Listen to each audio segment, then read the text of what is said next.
अस्सलाम वालेकुम दोस्तों, उम्मीद आप सब ठीक होंगे। तो दोस्तों आज एक नए दिन के साथ नए वीडियो का आगाज़। तो इस टाइम मैं बैठा हूँ दोहा एयरपोर्ट के ऊपर। लास्ट टाइम भी हमारा 22 आवर का यहाँ पे स्टे था, तो इस दफ़ा भी उन्होंने तकरीबन इतना ही कर दिया है। तो मैंने आपके साथ एक इन्फॉर्मेशन शेयर करनी थी। इससे पहले मैंने एक वीडियो बनाई थी जिसमें मैंने बोला था कि पाकिस्तानियों को, बंगालियों को, जॉर्डन के लोग, अफ्रीकन कंट्रीज़ के लोग, उनको जो है ना ये डिपोर्ट कर रहे हैं, मतलब कि एंट्री उनको बहुत कम दे रहे हैं। तो हर बंदे ने मुझे, किसी ने कमेंट किया कि आप नेगेटिविटी फैला रहे हैं, कई लोगों ने बीच में अप्रिशिएट भी किया, लेकिन ज़्यादातर के कमेंट इस तरह के थे कि आप नेगेटिविटी फैला रहे हैं, लोग जो है ना उनको आप मना कर रहे हैं, खुद आप चले गए हैं और लोगों को मना कर रहे हैं। तो इस टाइम मैं दोहा एयरपोर्ट पे हूँ। जब मैं मॉस्को से निकला तो हमारे साथ 3 लड़के नए आए जिनके बारे में मुझे पता नहीं था, लेकिन जब हम दोहा एयरपोर्ट पे उतरे हैं तो मैं जा रहा था तो पीछे से एक लड़का आया है, तो उसने आके बोला आप नुमान भाई हैं? मैंने कहा जी नुमान भाई, मेरा नाम नुमान ही है। कहता है मेरा नाम आफ्ताब है, मैं कराची से हूँ। मैंने कहा ओके। तो मैंने उससे नहीं पहचाना। उसने कहा मेरी आपके साथ बात हुई है इससे पहले व्हाट्सएप के ऊपर। उसके बाद उसके साथ एक और लड़का था गुजरांवाला से, उसने भी मुझे बताया, बोला कि मैं भी आपको जानता हूँ, मेरी भी आपसे ना यूरो कप के बारे में बात हो चुकी है। उसके अलावा एक खान भाई थे, वो कोयटा से हैं। तो जो खान भाई हैं कोयटा से, उनके पासपोर्ट के ऊपर यूके के वीज़े, शेंजन वीज़े, वो वहाँ से होकर आए हैं। उसके बाद दुबई के अंदर उनका अपना बिज़नेस है अच्छा खासा। तो इन तीनों बंदों को उन्होंने डिपोर्ट किया। तो जो लड़का कराची से था उसको उन्होंने तकरीबन 4 दिन एयरपोर्ट के ऊपर रखा है। 4 दिन पहले वो पहुंचा था मॉस्को, तो उन्हें उसे एंट्री नहीं दी, उसको 4 दिन कैंप में रखा है। उस लड़के की हालत इतनी ख़राब कि उसको बुखार हो गया, ठीक है, उसकी सेहत पहले ही कमज़ोर थी कुछ। अब वो कल से बेचारा वो ठंड में कांप रहा है, वो उससे कुछ खाया नहीं जा रहा है। इवन कि एयरलाइन वालों ने बहुत हेल्प की उसकी, कदर एयरलाइन वालों ने उसे शॉपर बना, शॉपर के अंदर तकरीबन काफ़ी सारी चीज़ें डाल के दी, तुम खाना एयरपोर्ट पे। तो इनको किया उन्होंने डिपोर्ट। जो बाकी 2 लड़के थे, कोयटा का और जो गुजरांवाला से बिलोंग करता है, उनको उन्होंने क्या किया था कि वो कल ही पहुँचे थे वहाँ पे मॉस्को में। तो 4-5 घंटे के बाद जो है ना उन्होंने नेक्स्ट फ़्लाइट जो थी उसके अंदर उनको भेज दिया, वापस डिपोर्ट कर दिया। तो वो जो लड़का था जो 4 दिन से वहाँ स्टे कर रहा था, वो भी उनके साथ ही आया है। अगर फॉर एग्ज़ाम्पल कल फ़्लाइट ना होती तो 2-3 दिन बाद होती, तो समझ लें कि 5-7 दिन इनके उधर ही थे। तो मैं आपको उस लड़के से मिलवाता हूँ। आप कहते हैं कि यार आप सुनी सुनाई बातों को ना आगे बता रहे होते हैं। भाई मेरे पास प्रूफ होता है, मैं तभी बताता हूँ, अदरवाइज़ मैं नहीं बताता कुछ इस तरह की बातें। मुझे भी पता है कि हर बंदे ने मैच की टिकट परचेज़ की, फ़ैन आईडी बनाई, एयरलाइन की टिकट परचेज़ की, ख़र्चा किया है। तो उनको मैं बोलूँ कि आप लोग ना आओ, अपने रिस्क पे आओ। लेकिन एक लड़के ने, इन तीनों में से एक लड़के ने मुझे कहा कि नुमान भाई आपने कोई इस तरह की वीडियो नहीं थी बनाई कि वो लड़के डिपोर्ट भी हो रहे हैं। मैंने कहा भाई मैंने वीडियो बनाई थी, आज से 5 दिन पहले मैंने वीडियो बनाई थी। कहता भाई फिर मुझसे मिस हो गई, अगर मैंने वीडियो देखी होती तो मैंने कभी भी नहीं था आना। तो बाकी बात यह है कि जिस बंदे ने आना है उसने आके रहना है, मेरी वीडियो देखने के बाद भी उसने मना नहीं होना। बाकी उस लड़के के साथ मैंने उसको बोला था, तीनों लड़कों से मेरी बात हुई है। वो जो कराची, वो कोयटा वाले भाई हैं, वो तो चले गए हैं CIP लॉन्च में, वो आते हैं तो उनसे भी थोड़ी सी डिस्कशन करते हैं। जो गुजरांवाला का लड़का, उसने कहा नहीं यार मेरे किसी फैमिली मेम्बर को पता नहीं चलना चाहिए कि मैं डिपोर्ट होकर आ रहा हूँ, तो आप मुझे वीडियो में ऐड ना करें। तो बाकी जो कराची से बिलोंग करता है लड़का, जो 4 दिन वहाँ एयरपोर्ट पर रहा है, बेसिकली तो उसका इंटरव्यू बनता है ना, वो 4 दिन एयरपोर्ट के ऊपर रहा है, किस हालत में रहा है, कैसे रहा है, उसका मैं आपको डिटेल के साथ उसी के ज़ुबानी आपके सामने पेश करता हूँ। तो उसने मुझसे रिक्वेस्ट की है कि मेरा जो है ना फेस वीडियो के अंदर नहीं आना चाहिए। तो क्योंकि उससे पहले कहता मैं कभी यूट्यूब पे आया नहीं हूँ, और मेरी फैमिली के अंदर भी ना, घर वालों को तो ज़ाहिर सी बात है हर चीज़ का पता होता है, कि बाकी फैमिली मेम्बर्स को पता नहीं चलना चाहिए कि मैं डिपोर्ट होकर आया हूँ। क्योंकि उस लड़के का तकरीबन 5 लाख का लॉस हो गया, क्योंकि 2,40,000 की उसने एयरलाइन की टिकट परचेज़ की, 120 यूरो की उसने मैच की टिकट परचेज़ की। उसके अलावा उसके बाद जो पैसे थे खाने पीने के, वो भी उसको तकरीबन लग ही रहे हैं। तो कह रहा है अभी तक जो है ना मेरा 5 लाख रुपए तक का ना खर्चा हो गया। तो आइए अब उस लड़के की ज़ुबानी सुनते हैं, उसकी कहानी। फ़र्स्ट ऑफ़ ऑल 19 तारीख को मेरा फ़्लाइट था, रात के 9 बजे मुझे फ़्लाइट मिली है। थोड़ा सा ऊँची बोलो। 2,40,000 रुपये की मैंने फ़्लाइट परचेज़ की है। तो कराची में मेरे साथ ये इशू हुआ कि वहाँ पे भी FIO वालों ने मुझे पकड़ा, बहुत तंग किया। तकरीबन 20 मिनट बचे थे बोर्डिंग के, तो फाइनली मुझे उन्होंने छोड़ दिया। तो यहाँ पे 19 तारीख को 8 बजे सुबह यहाँ पे मॉस्को में मेरी फ़्लाइट पहुँची है। 8 बजे से लेके सुबह 8 बजे से लेके रात 8 बजे तक मैं ऊपर वेटिंग में था। मतलब कि 12 घंटे उन्होंने आपको वेटिंग में बिठा कर रखा। आप अकेले थे कि और भी साथ बंदे नहीं, थे? मेरे साथ बहुत सारे पाकिस्तानी थे, सब क्लियर हो गया, किसी को भी डिपोर्ट नहीं किया। 12 घंटे वेट करने के बाद फाइनली एक ऑफिसर आया। उसने मतलब वो मुझे नीचे लेके गया, तो मैं फाइनली खुश हो गया कि 12 घंटे के बाद वो मुझे भी छोड़ रहे हैं। मुझे पता नहीं था कि मुझे डिपोर्ट कर रहे हैं। तो नीचे मुझे एक रूम में लेके गए, वहाँ पे बहुत सारे ऑफिसर थे।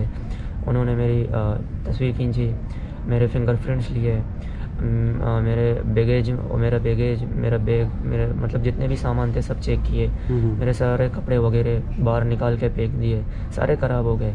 मैंने फिर सारे दोबारा कुट्टी किए, मेरी पूरी चेकिंग ली, मेरे शूज़ वगैरह उतारे, कपड़े वगैरह उतारे, सब कुछ A to Z मेरी बिल्कुल चेकिंग ली।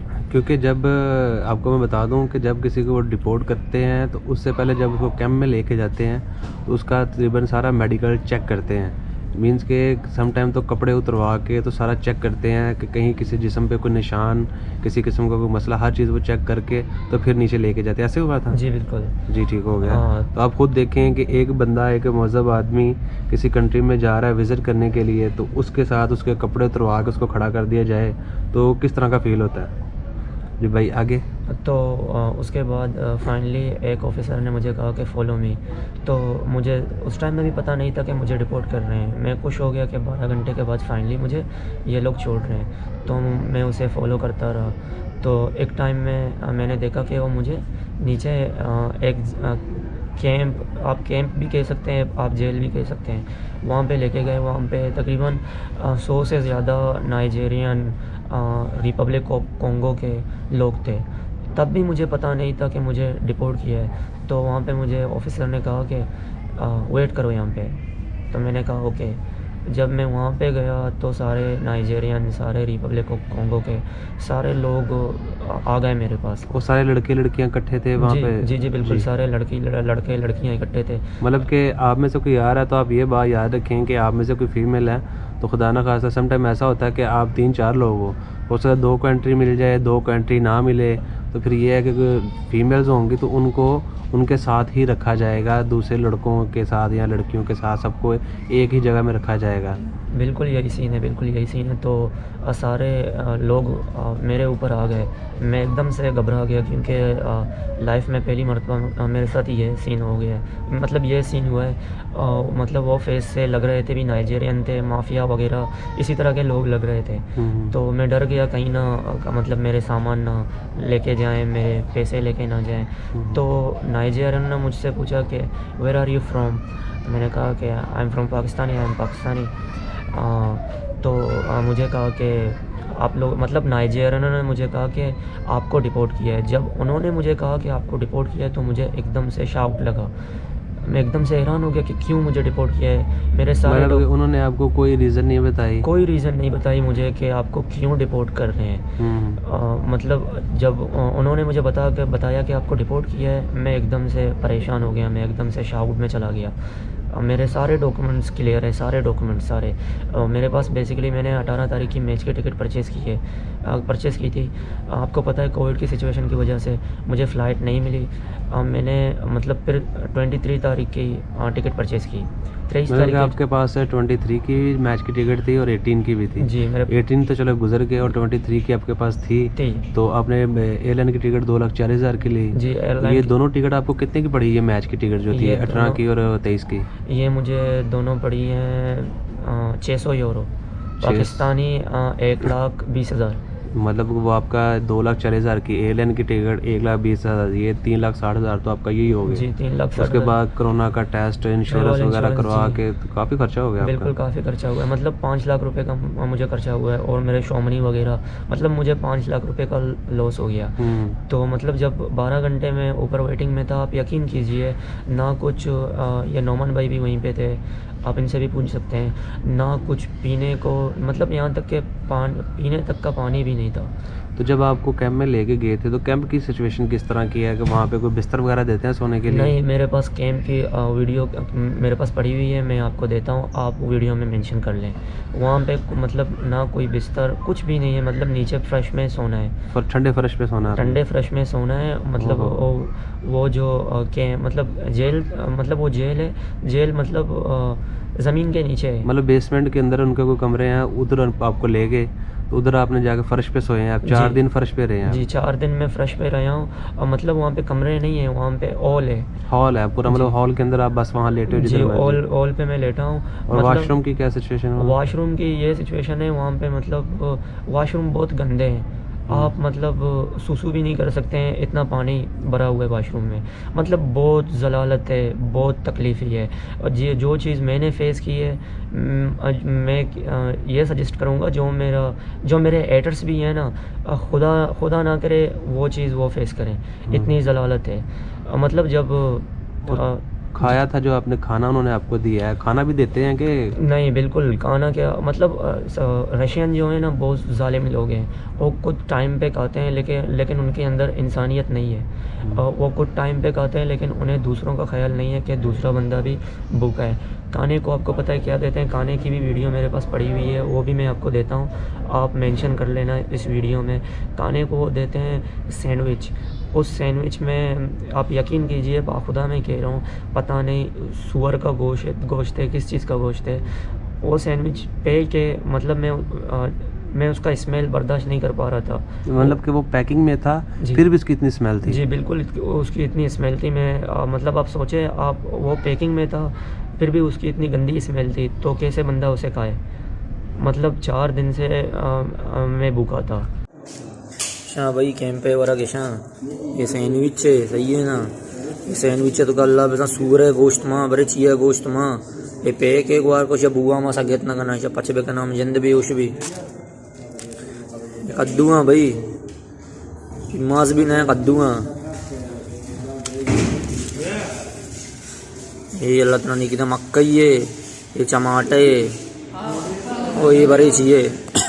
तो आप इतनी देर वहाँ पे स्टे करते रहे, आपके दिल में क्या ख्याल आते रहे हैं कि यार मैं क्या गलती? आपने मेरी वीडियो देखी नहीं थी ये डिपोर्टेशन वाली जो मैंने लगाई थी कि लड़के डिपोर्ट हो रहे हैं? नहीं, मैंने आपकी वीडियो देखी थी, बट सीन ये मतलब मैं अपना लक आजमा रहा था, मैं मतलब भागने वाला नहीं था, क्योंकि अल्हम्दुलिल्लाह मेरा अपना बिज़नेस है कराची में, मेरा सब कुछ सेटल है। मैं खुद फुटबॉलर हूँ, अंडर 14 में पाकिस्तान के लिए खेल चुका हूँ, अपने कंट्री को मैंने रिप्रेजेंट किया है, तो मतलब मेरा शौक़ है फुटबॉल।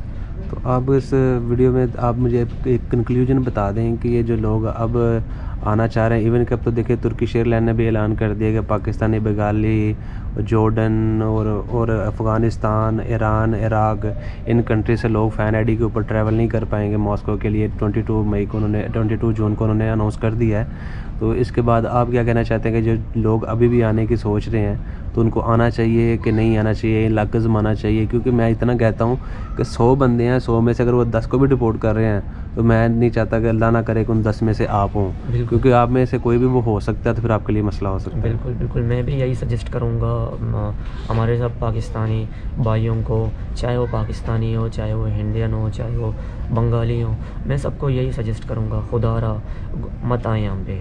जो चीज़ मैंने फेस की है, जो तकलीफ़ें मैंने फ़ेस की है, जो ज़लालत, जो हज़ियत मैंने फ़ेस की है, मैं नहीं चाहता हूँ कि कोई और फेस करे। मेरे पास वर्ड्स नहीं है, सेंटेंस नहीं है, मैं बयान नहीं कर सकता मैं किस कंडीशन में रहा हूँ, मैंने क्या कुछ फ़ेस किया है, क्या कुछ फ़ेस नहीं किया है। घूमने को मैं ये सजेस्ट करूँगा, घूमने को, और दुनिया पड़ी हुई है, कहीं और जाएँ, बट रशिया में मत आएँ।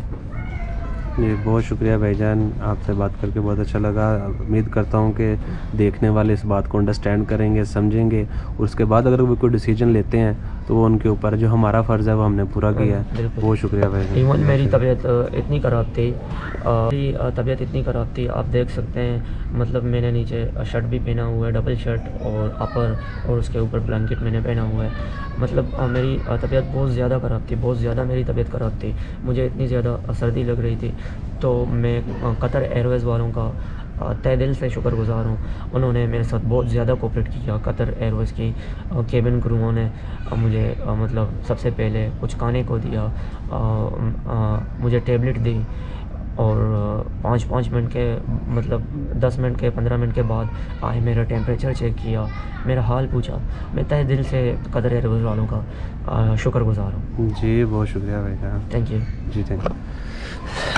जी ये अभी आपने भाई से सुनी बातें उनकी ज़ुबानी, तो अब आई होप आप लोगों के जो सारे जो क्वेश्चन थे वो क्लियर हो चुके होंगे। जो मुझे लोग कहते थे कि आप नेगेटिविटी फैला रहे हैं, तो मैं तब भी आपको सिर्फ इतना सा कहा था कि यार मैं ये नहीं कहता कि 100 में से 100 लड़के डिपोर्ट हो रहे हैं, लेकिन मैं इतना जानता हूँ 100 में से 20 ज़रूर डिपोर्ट हो रहे हैं। वो खुदा न खास्ता उसमें से 20 में से आप भी हो सकते हैं। जो कोयटे का लड़का था खान, मैंने आपको बताया, उसके पास शेंजन वीज़े हैं, यूके का वीज़ा लगा हुआ है, ट्रैवल उस बंदे ने उस पर किया हुआ है, फिर भी वो डिपोर्ट हुआ है।